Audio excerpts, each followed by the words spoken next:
Good morning, everyone. How are you all? Hope all of you are fine and enjoying yourself. Stay at home and stay healthy.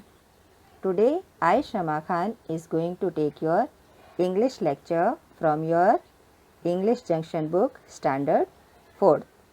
Today, we are going to do poem number 5, that is Foxed by Those Strips. So, the title itself, what does it say? The title it says, ये title क्या है? Title is the expression of the confusion within the fox mind about the strips of the zebra. तो fox confused है कि ये जो zebra है उसके strips black है या white है. So that confusion we are going to clear over here. So the fox was confused. So he is asking the fox, and in the end the zebra has given a very nice and wonderful wise answer to the fox. Let's see what the zebra is giving the answer in this poem. And this wonderful poem, which gives a wonderful moral, is written by the poetess Santhini Govindan. Now Santhini Govindan is a prize winning author for children in India. She has written over 30 books, which includes poetry, picture books, short stories for children of all ages. So her works include so many books, and that has been translated in other Indian languages also. तो हम पहले एक बार पूरा poem read कर लेते हैं, then one by one we will try to understand this poem. See here, very nice wonderful poem is there. At a waterhole in a jungle far away, a fox met a zebra one bright summer's day. Mr. Zebra, said the fox, I have a question for you. I hope you will try and answer it too. It's a question that puzzled me from time we met first. I haven't been able to think up the answer myself yet.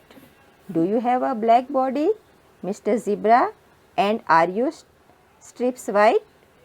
Or is your body all white covered with strips as black as night?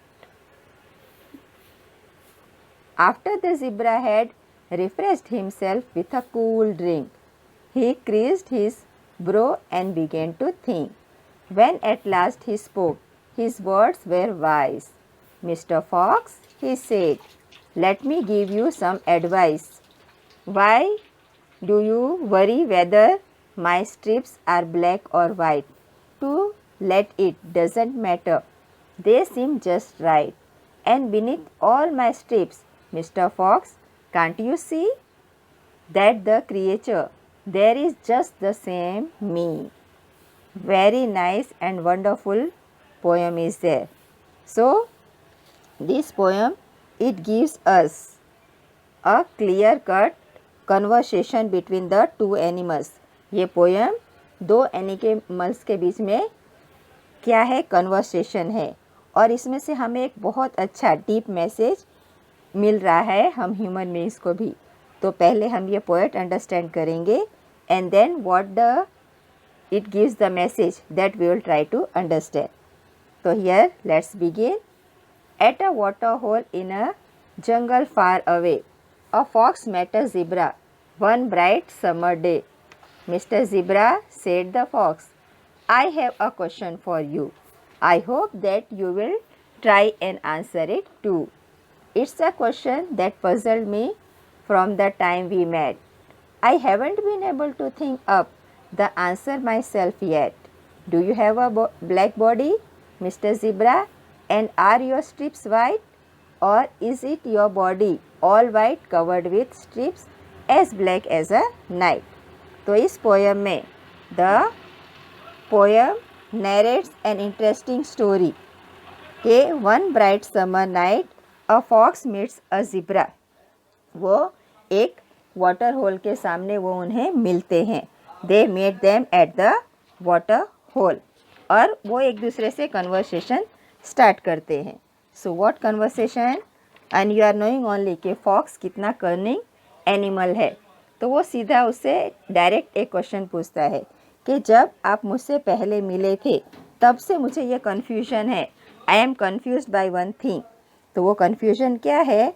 तो वो directly mister zebra से ये question पूछ लेता है कि मेरा ये कन्फ्यूजन है और मैं आपसे ये पूछना चाहता हूँ कि आपके जो बॉडी है वो पूरी ब्लैक है और उस पर वाइट स्ट्रिप्स है, या आपकी बॉडी वाइट है और उस पर ब्लैक कलर के स्ट्रिप्स है।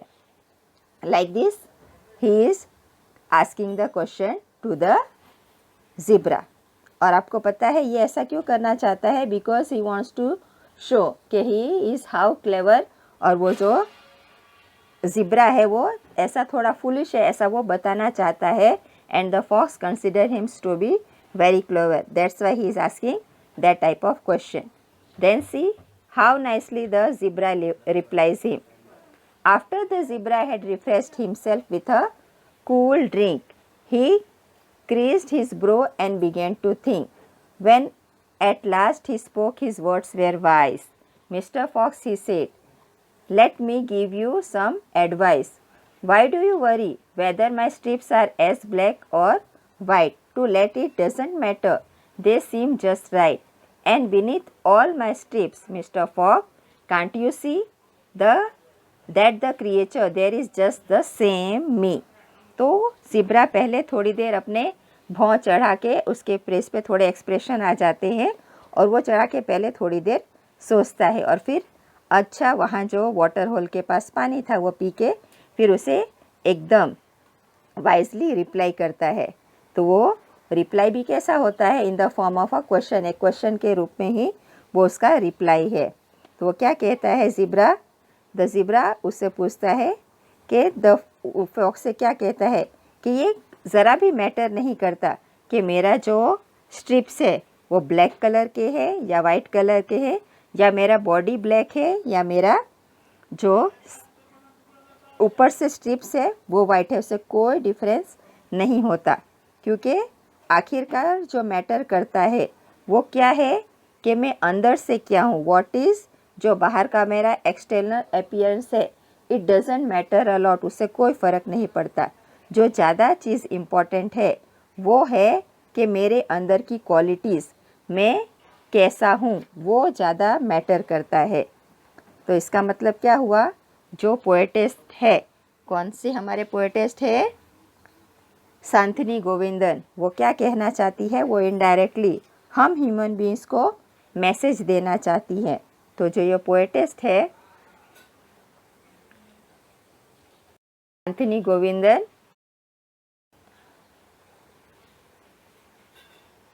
वो हमें कहना चाहती है कि ये कोई फ़र्क नहीं पड़ता कि what we are and what our external appearance is there.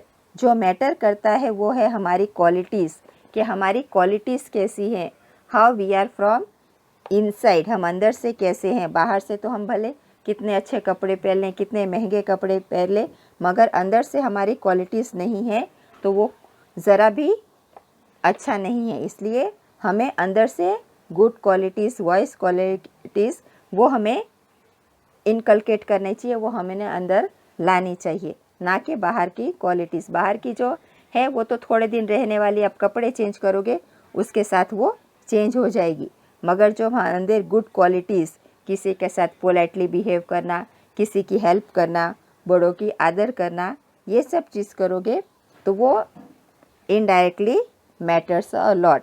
इसलिए हमेशा हमें क्या करना चाहिए? हमारे अंदर की क्वालिटीज़ वो हमें बाहर निकालने की कोशिश करनी चाहिए। और इनडायरेक्टली ऐसे जो ज़ेब्रा है वो क्या फॉक्स को अपने माइंड से उसको उसका आंसर इनडायरेक्टली दे देता है और वो अपने आप को प्रूव करता है कि he is the nice person. वैसे तो फॉक्स उसको मजाक उड़ाना चाहता था मगर वो कर नहीं पाया, क्योंकि ज़ेब्रा ने एकदम अच्छे से सोच समझ के उसे वो आंसर दिया। सो वेरी नाइस मैसेज हमें इस पोएम से मिलती है कि जो हमारी बाहर की क्वालिटीज़ है वो कुछ मैटर नहीं करती, भले हम कितने भी अच्छे कपड़े पहन लें, कितने भी महंगे कपड़े पहन लें, वो थोड़ी देर के लिए होती है, मगर जो हमारी अंदर की क्वालिटीज़ होती है इट मैटर्स अ लॉट। सो हमेशा हमें अपने इंटरनल क्वालिटी पे ज़्यादा वर्क करना चाहिए, वो हमें निखारना चाहिए। Okay students, so you also try to inculcate all the inner qualities within yourself. Okay, bye everyone.